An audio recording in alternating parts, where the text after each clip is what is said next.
Hello again, this is Matt Mowry, drylin linear bearing product manager for igus in North America. And today I want to talk about a couple of our low-cost automation products, specifically our low-cost gantry systems, as well as our low-cost Delta robot.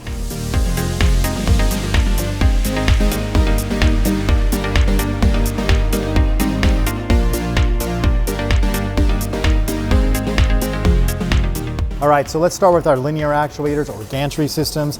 These are all based on our dry running, lubrication-free linear actuators, belt drives, screw drives, gear racks. We offer them from stock as standard lengths, but they're also very modular and customizable for your application. They're ideal for loads under 24 newtons and positioning accuracy of 1 to 2 millimeters roughly for your end of arm tooling. We offer them with stepper motors, brushless DC motors. We have the sensor kits available.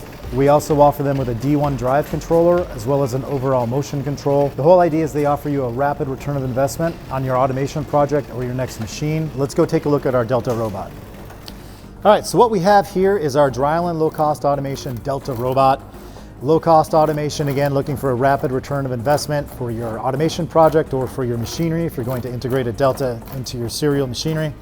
Two different models, one offering a 360 millimeter workspace, one offering a 660 millimeter workspace.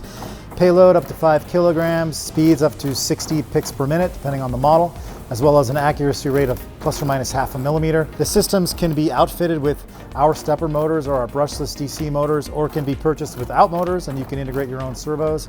We do have D1 drive controllers available for these systems, as well as a drylin IRC robot control system to program the motion control. If you're working on any projects that could use a Delta robot, if you have questions about Delta robots, please feel free to reach out to me at the email or phone number below. Otherwise, thanks for watching and we'll see you next time.